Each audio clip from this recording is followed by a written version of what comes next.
conversation is one that has truly changed me, not just as a coach, not just as a businesswoman, but as a human being.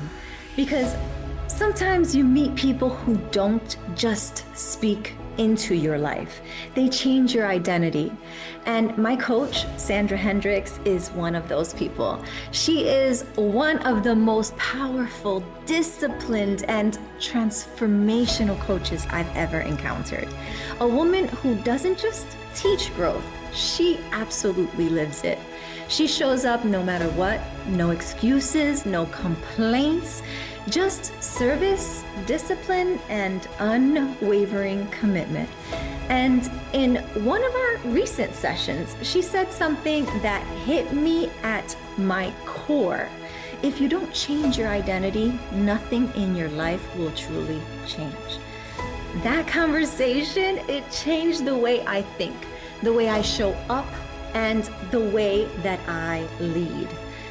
So today, we're having a real conversation about identity, discomfort, discipline, and what it actually takes to evolve into the next version of yourself. Because if you're feeling stuck, if you're tired of repeating the same patterns, or if you know deep down you're meant for more, this conversation might be exactly the wake-up call you've been waiting for. Hi, Coach! How are you, dearest? I am so honored to have you here on Real Talk on the Red Chair. I'm honored to be a guest in the red chair. I love your red chair. Thank you, thank you. So for those who may not yet know you, who are you beyond the title of coach? Who am I beyond the title of coach? I'm Sandra Hendrix. I am a pursuer of growth. I am never settling. I think that growth is one of the purposes that we're in this world, and to always be learning, always be learning. I got that from Tom a long time ago, and I think that always learn is a way to expand. I am a mother of an almost 30-year-old. I am super proud of him. He lives in France. And I think that all my experiments paid off with him. Because I don't know if it was intuition or purpose or what was it, but I made it a mission to not limit his mind from a young age. And I see that it has paid off immensely because, and I think this will be part of our conversation, the most important aspects of habits, patterns, and beliefs we have ingrained in our prefrontal cortex and in our brain, in our amygdala, in our structure before age 7. I mean, recently you told me, you said something that deeply, deeply impacted me.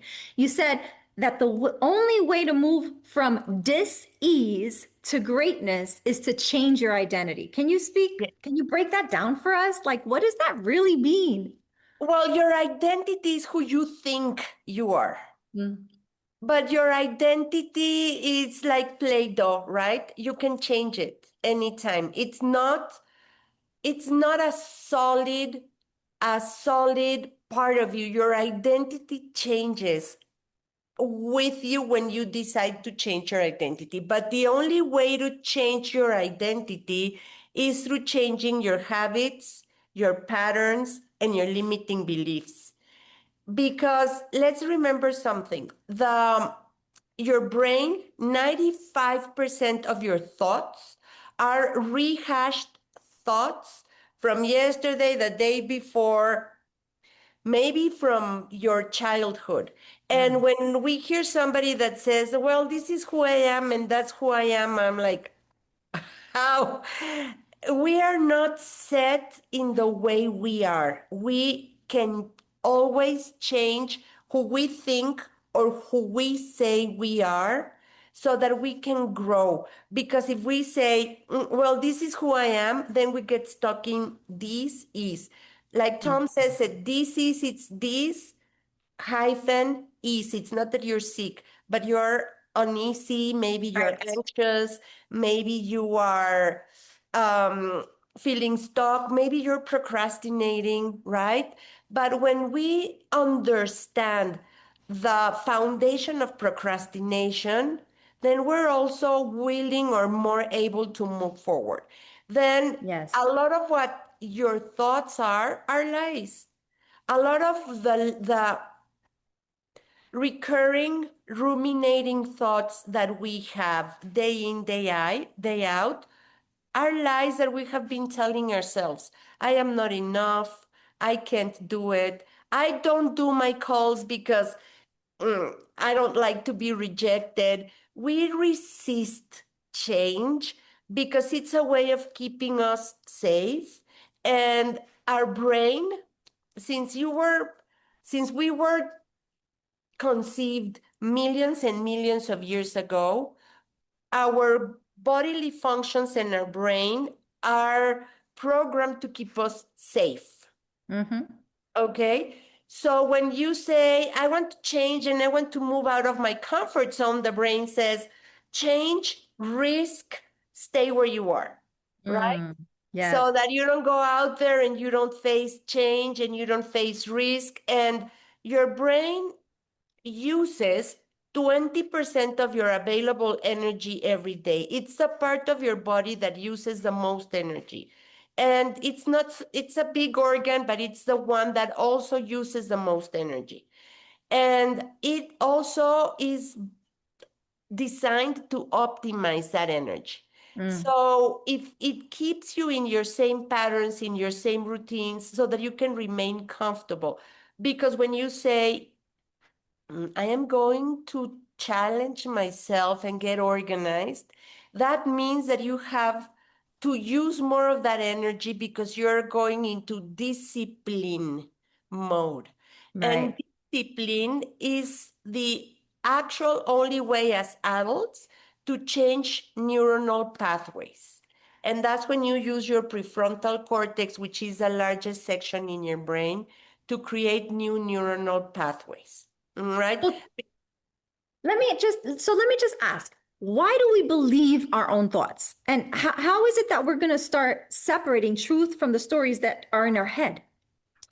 Because we were trained. Remember that a lot of all of these new trends and these ideas of innovation aren't as new, as old, right? They're maybe 20, 15 years old, right? Mm-hmm. Because if we were born in the 1960s, 70s, 80s, we were still not trained into this new idea of challenging your brain, challenging your identity, because we were educated by parents. Well, most of us who are in our 40s, 50s, 60s, right? That were educated in another mindset way where they had to protect you from risk, where they had to protect you from danger, where they had to protect you from challenges and to keep you comfortable, right? And there were a lot of Right. limiting beliefs around money, around success, around people, around change. So I mean, I was still educated. I'm 61 years old. I'm going to be 62 years old this month. But I was still educated. I was still raised. I was still brought up with a lot of challenges and limiting beliefs, right? Or when even teachers told you, Sandra, you're dumb, or you can't do this, or are you not thinking? And all of those words get ingrained, or there were another type of disciplines that our parents ingrained in us, or behavioral patterns and challenges because they didn't know better maybe. But if you knew all of these now and you were to raise a child with this, you would raise it in a very different way. And Absolutely. depending culturally, right? In Right. our culture, many times they would tell you people with money are evil, are arrogant. Money doesn't grow on trees. You have to have a lot of effort to make money and to succeed. And that's not true. Not really. Well, you said something powerful, right? You said that our brain is programmed to keep us comfortable, And even if say, that comfort is keeping us stuck. So, yes. why is discomfort required for growth? And how do we train ourselves to lean into it instead of avoiding it? Because when you understand, there's three very important words in the topic of change. And the number one word is awareness. You need Mm. to become aware, conscious of what you want to change. So, for example, when you join a coaching service, or you join a self growth service, or you become, or you have a mentor or a teacher, you will have to change. Most people will be resistant to change because it feels uncomfortable, or it feels ominous, or it feels too big, or it feels like, I will have to do this and I can't because I have to do all of this before this change, right? Right. So when the first process of change comes when your coach asks you, okay, tell me about your daily routine. Well, I wake up at 9 a.m. That's setting yourself up for failure, right? And the coach says, okay, tell me about your routine the night before. Well, I usually like to binge on the news and on Netflix. I mean, that is something that really, it's just a waste of your energy, your time, and your sleep. We are not used to think of sleeping as the most important health hygiene routine that we have to observe. So there you have to change. Number one, you have to adapt around your night before, around eating lighter, eating leaner, eating Makes healthy. such a difference. Makes Mm, such a difference. all of the difference, going to bed by 9 so that you can wake up at 5 and be grateful when you wake up. And a lot of people will look at you and say, Coach, you're crazy. I don't do that. No, when A people lot of ask me, I fast, right? I fast from 6 to 12 and people, why are you losing weight? It's not about the losing. I just don't feel as heavy and stuck before bed, you know? It helped tremendously. everything that you do helps tremendously. But if you're used to having a very heavy dinner, because this is a time when you get together with your family and you talk and you have some kind of a family situation at that moment, but you finish dinner at 8 p.m. and you had potatoes and pasta and a heavy sauce, and then you had dessert, and you combined all of these things, and you had a glass of wine. There's no way that's going to happen. No, especially with our Spanish food. No. No. And then you go to bed at 11 p.m. and you go to bed watching the news, right? And all of that information goes into your head. But then, well, Jessica, this is how I'm used to doing it, right? Right, right. Or maybe I take a nightcap instead of water. I take a nightcap and I leave it there on the night table, and that's the last thing I do. Well, that's not gonna help, and you're No. not gonna be able to wake up at 5 and do a healthy morning routine because your brain is the most susceptible to change when you are according to the cycles of light and darkness, which is the circadian rhythm. You start going into delta and gamma and all of those waves, and that's when you're about to go to bed, or when you're recently asleep and you're putting on the news. That's what you're going to be hearing, and that's what your brain is going to be listening to, right?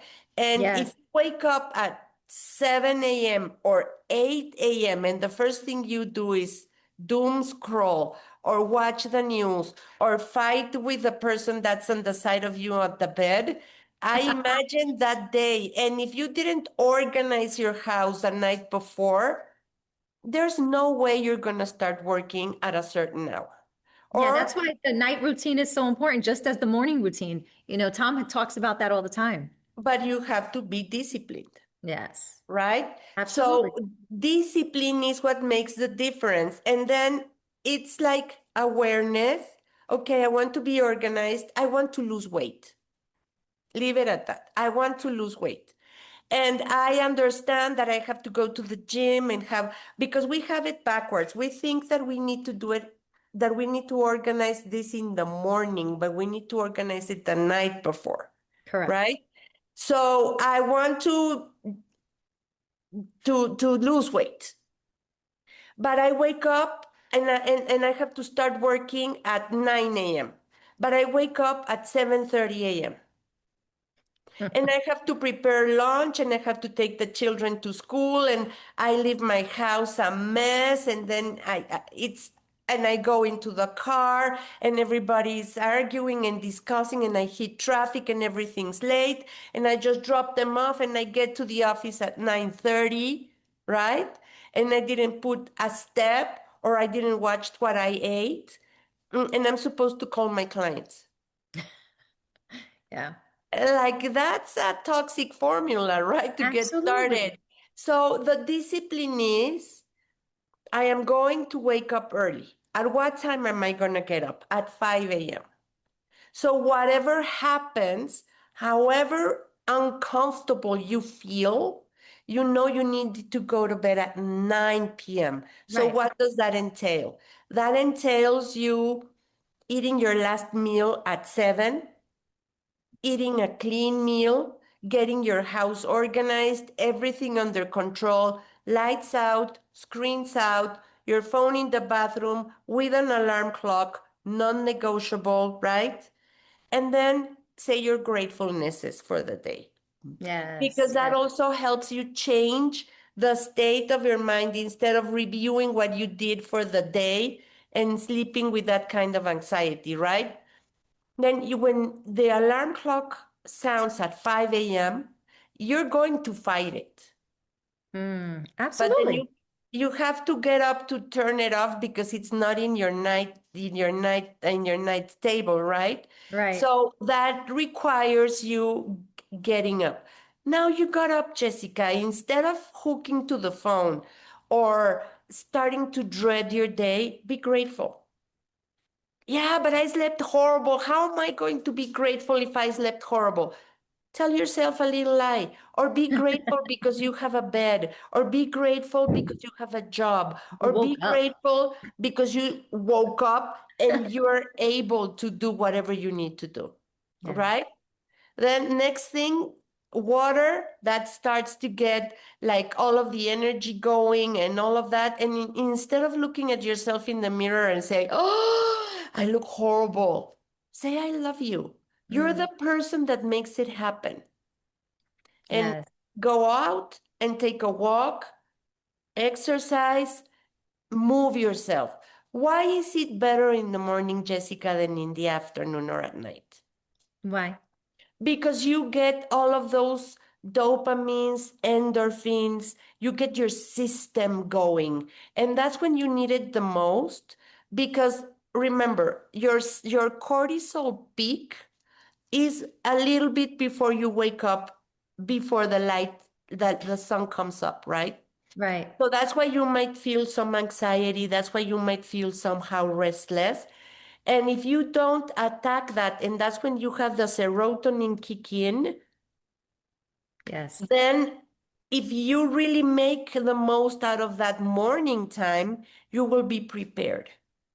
So Yes. you come back from whatever you have to do, maybe 1 hour before 6:30, but everything's organized around the house. You will give your children a better experience and you will be in the office by 8. You give everybody a better version of yourself when you do things like that. You give yourself Absolutely. a better experience, right? But that's Absolutely. discipline. So first is I'm aware of what I want to do, conscious.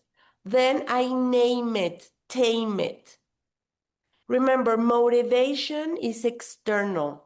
Motivation doesn't change anything No. because that's outside of you. You're always going to be needing it. Like, remember when Tom gave us the two behavioral changes between outliers and I was just going to underperformers? mention that to you, coach, because you made that distinction really stand out for me. The underperformers relying on their stories and the outliers relying on discipline and execution and consistency. Exactly. Outliers will rely on discipline. Outliers will be self-responsible for their behavior. Outliers will be accountable. Outliers will act between 12 to 24 hours after they understood what they had to do until when they gained awareness of what the task was. They don't rely on storytelling. They rely on self-responsibility. When So, they say, go ahead. no, so I was just thinking, so how does someone shift from being driven by emotions and stories to becoming disciplined and consistent? Because you have discipline, you start with the little shifts.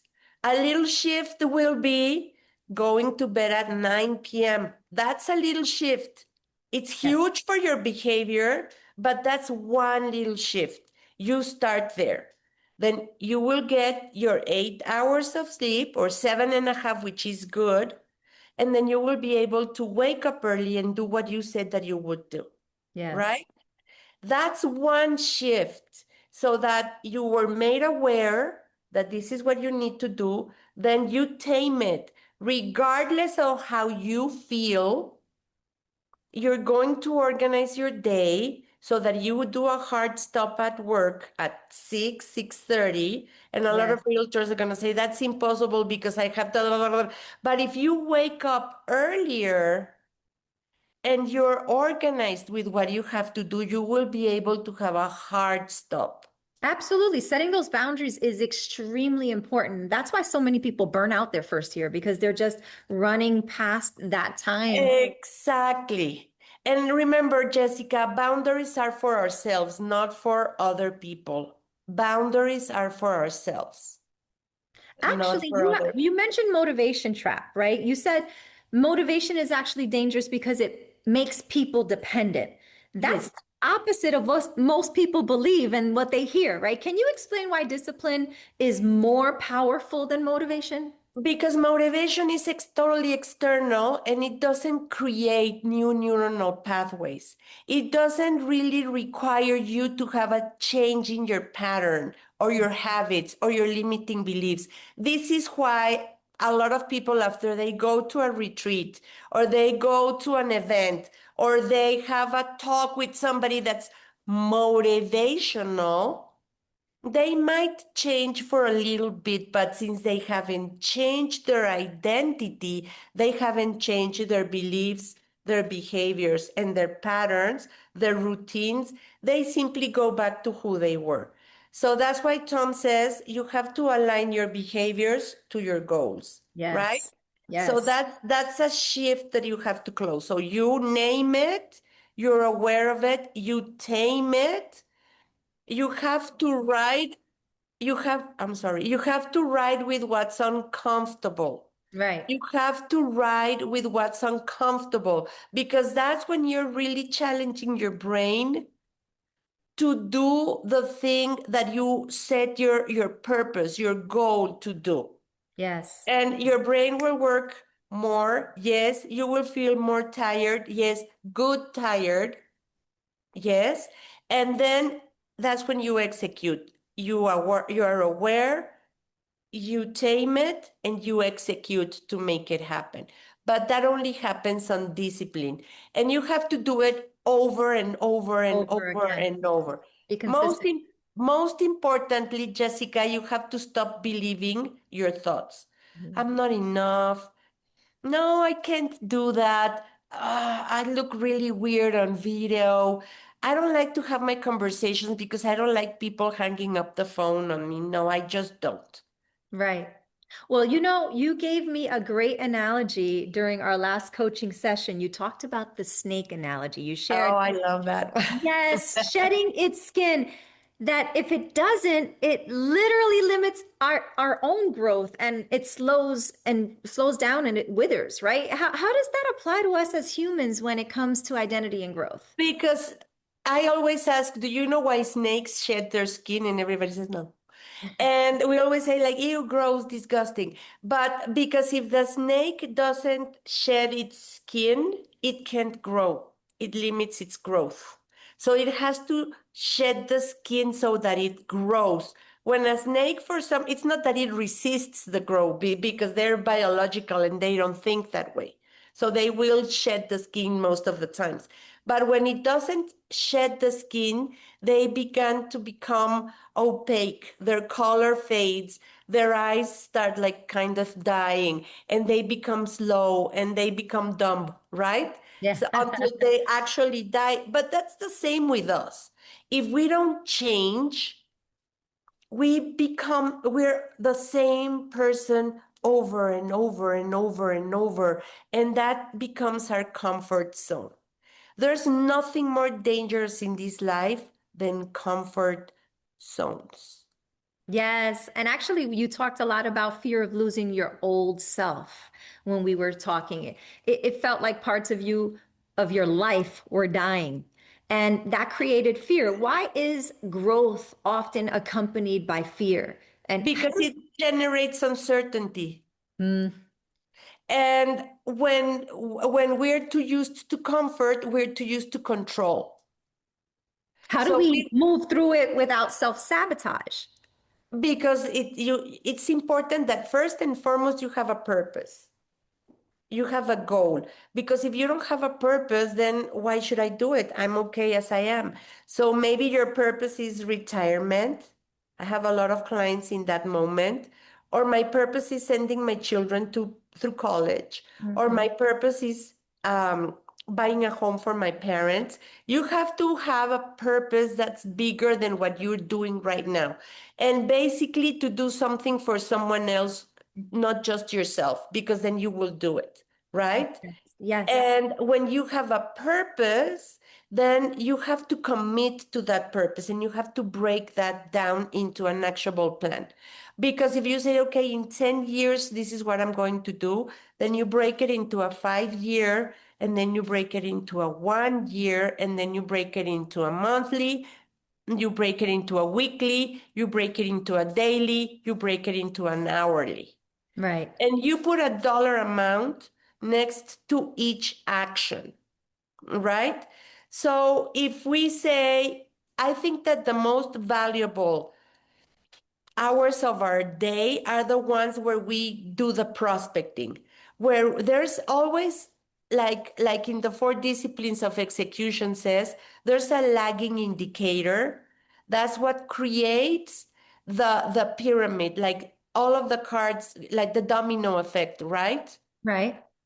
So basically, in the four disciplines of execution, it said that it has two premises: having a plan and not falling into the drama of the daily habits or the daily whirlwind. It's called the whirlwind.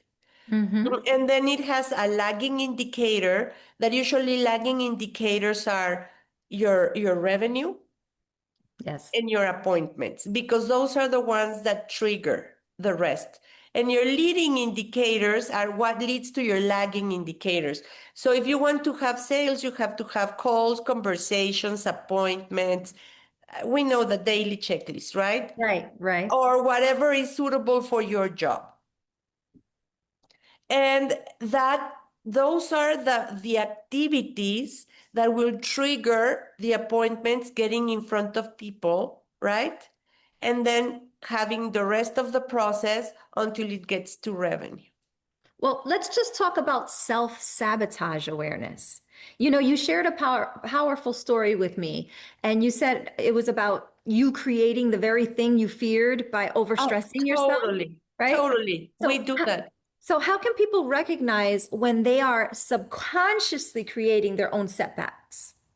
Because it's when we're faced to uncertainty, and when we have a growth plan, there's a lot of uncertainty. There's a lot of factors that have uncertainty. For example, when you leave your comfortable zone, when you leave what you're used to, when you leave the familiar, Yes. when you leave the familiar, you create a lot of uncertainty. And our brain needs certainty, needs predictable habits, predictable patterns, so that you know that you're safe. Remember how we love safety, Right. comfort. Right. So when you leave that area, let's imagine that you had a loss, that you moved to another country, that you had a divorce, that you changed your job, right? That you're an empty nester, you're going to have a life change. And that's going to be very uncomfortable. So if you start working on your fear, on your vulnerability, if you start triggering all of those that will come with your negative thoughts, and Mm-hmm. you don't recognize those negative thoughts, your own fear will self-sabotage your project or your progress, Yeah. right? Yes. Because then you have a series like that, no? A series of this is going to happen and that's going to happen. And when it starts happening, instead of having a solution mindset, you have a disaster mindset and then you start self-sabotaging. Right. So you have to become very aware of those behaviors and like catch your thoughts, right? Whenever they become ruminating thoughts, whenever they become repetitive thoughts, if they're giving you anxiety, if they're giving you fear, stop. Speaking, you spoke also about Rory Vaden, his principle Oh, about serving over self. You mentioned you are most powerfully positioned to serve, right? the person you once were. Yes. So, how does shifting from focusing on yourself to focusing on service change everything? Because you're not really focusing on yourself, you're focusing on your fears, you're focusing on your lack, you're focusing on what you don't have, you're focusing on where you're stuck. That's not service.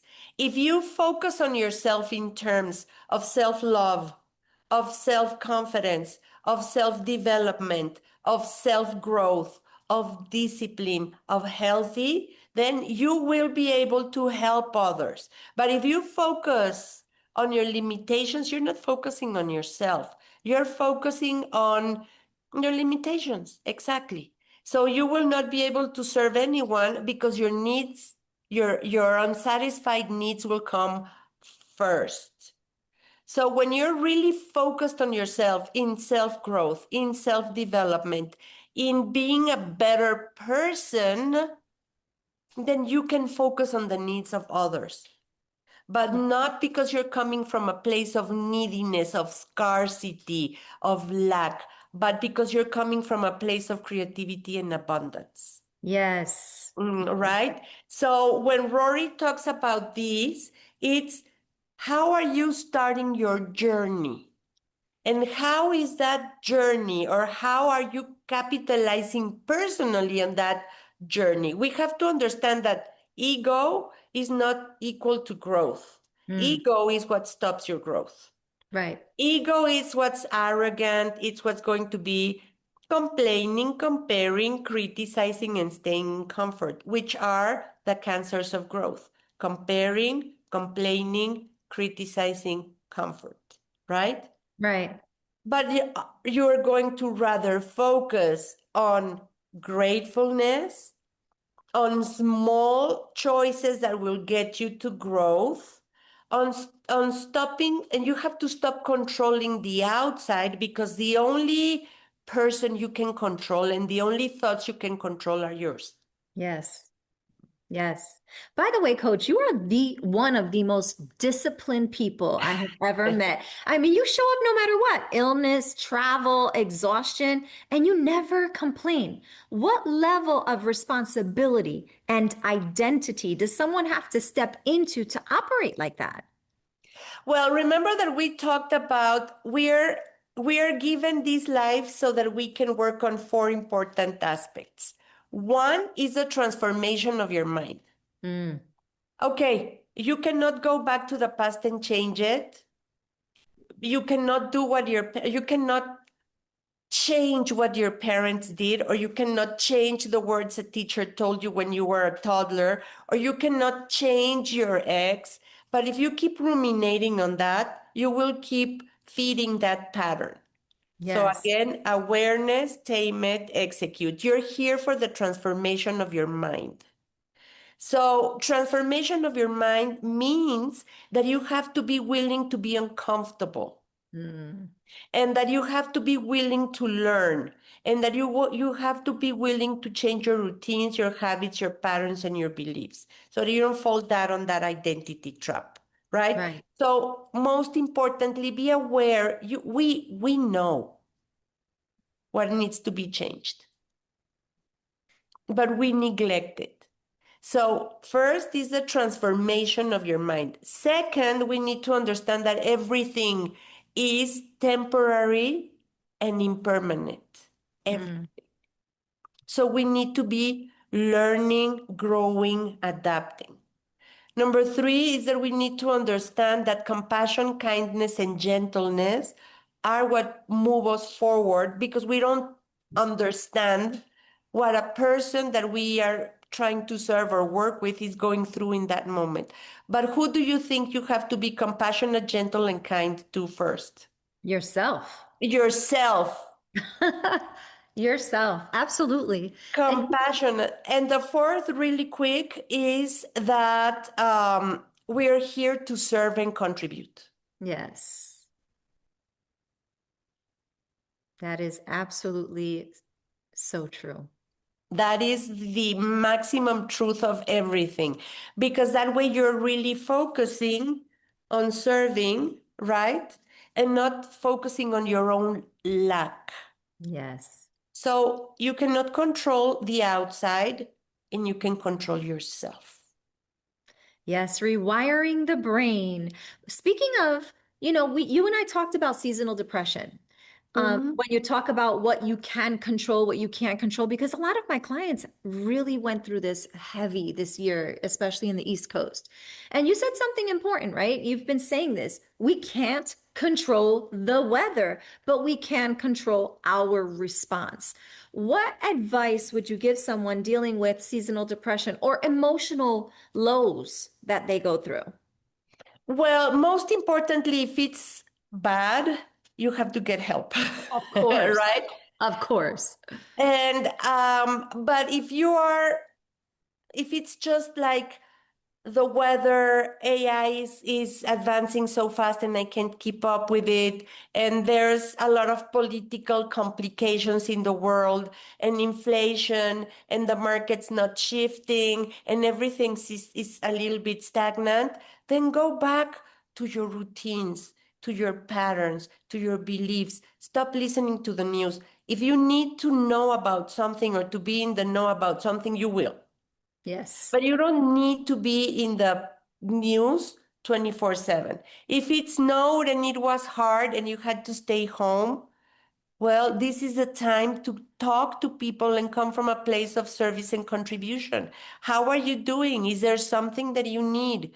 Get in touch with people. That will Yes. get you out of your head like that, right?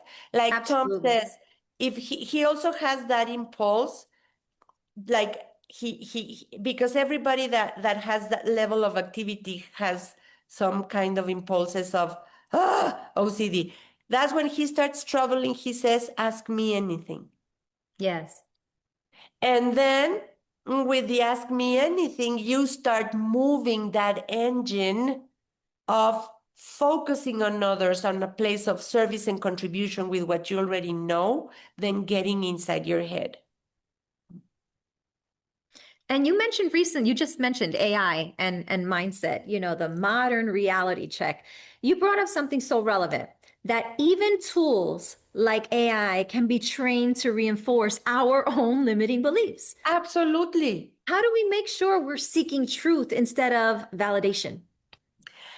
Because I don't think at this point AI is a good therapist. I think AI is incredible at tasks, at operational situations, for marketing, for financials, for SOPs, for coding, for programming. But I don't think AI is going to be like the tool that's going to get out of a seasonal depression, because it's trained to, maybe it won't understand because it's not human first, Right. right? And it doesn't have the emotions and it doesn't have the feelings. So it'll just validate how you're feeling. Try it and say, stop patronizing me. And it'll say, okay, I understand that you don't want me to patronize you. So how would you like my tone to be? So it'll be reinforcing the very first thing that you're talking to it about, right? I Yes. had a client that used to say, I use AI daily. And I'm like, oh, really? For what? Well, I talk to AI and I also tell it how I feel. And it also helps me have better conversations and it validates me. And I'm like, whoa, that's not using AI. No. Well, you mentioned the four human purposes, right? You shared that we're here for four reasons: transformation, impermanence, compassion, and service. So, how can someone align their daily life with these principles? Learning first, being grateful, always be learning, always be growing. Instead of watching the news, you can watch or you can listen to an audible Atomic Habits by James Clear, or The Yes. Compound Effect, or you can listen to Tom, or you can have a podcast. You can listen to an author. You can listen to Tony Robbins, who you have a book behind you.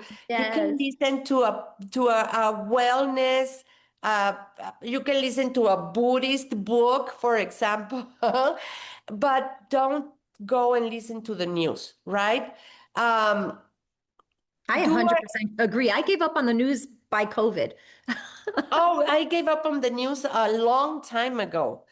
I wouldn't binge on scrolling on Instagram because it really doesn't give you the information you need. A client a little bit ago said it makes me sick because I just cannot think that people that are dancing on Instagram are getting results. And I said, stop comparing. So I would like to know, doom scrolling on Instagram, how much money does that make you? Exactly. Exactly. Well, Or I go ahead. no, or it keeps you from doing what you said you would do? Definitely. Absolutely. I mean, there's certain things with social media that can absolutely be beneficial for your business. But, Tom has even told us time it. Time it so you know what you're doing and you're not staying there doom scrolling for the rest of the day. Exactly. And when somebody tells me I can't do my calls because I get distracted, is how do you prioritize? So when you do your calls, it's time to do your calls. It's not time to be answering emails, to be looking at your phone, to be thinking about the being of a DM, to be if somebody knocks on your door and says, do you have a minute? And then since you don't like making your calls, you say yes to that minute. When you procrastinate a task, you get creatively procrastinating. You will Mm. find anything that Yes. will allow you to procrastinate. One last thing, Sandra. If someone is watching this right now, feeling stuck, feeling overwhelmed, or repeating the same patterns, what is the first step they must take to begin changing their identity? I would think that it's becoming aware of what is keeping you stuck. And if you just don't know what's keeping you stuck, then try sitting with the discomfort for a little bit and stop believing what your brain tells you. You're not enough. Hold this off until Monday. Let's enjoy the evening. You're not good for anything. This is giving me a lot of anxiety. Oh, I don't want to pay that bill. I can't stand this. And start shifting that negative to a positive word. A positive word. It's not about being the eternal optimist because that doesn't work.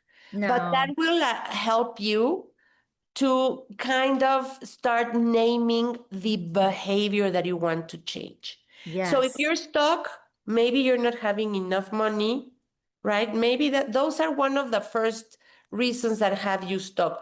Or you keep eating Twinkies all day long and you feel heavy and you feel bad, right? Or you're going to bed at 2 a.m. So what's that behavior that you want to change? Name it, become aware, and Yes. then say, this is what I want to do. Call your coach, call your accountability body, maybe write it down and start thinking. Start looking for a book to tackle this situation that you're having. Get help, right? That's Yes. super important. And then start with small chunks. Don't try to eat the whole elephant in the room. Start with smaller chunks and get into action. First thing, your sleep routine, your healthy eating habits, super important. And me, for discipline, what always gets me through is having a very strong purpose. Yes. Yes. Your why. Yes. And well, I dedicate 15 hours of my life to service and contribution, so I have to be better, right? Yes. Oh, coach, thank you so much. Thank you so Thank you, much. coach. Not just for this conversation, but also for the way you show up, the way you lead and the way you serve at such a high level. And if there's one thing I want everyone watching to understand, it's this. You don't change your life by changing your goals. You change your life by changing who you are. Because if you don't shift your identity, you will keep repeating the same patterns, the same habits, and the same results. So the question is, are you ready to stay comfortable or are you ready to evolve? If Evolve. yes, absolutely, right? That's what I ask everyone that's seeing this right now. If this conversation spoke to you, make sure you subscribe, make sure you like and share this with someone who needs this message. This was Real Talk on a Red Chair, and this is where transformation begins. Thank you, Jessica. Thank you, everyone. Bye.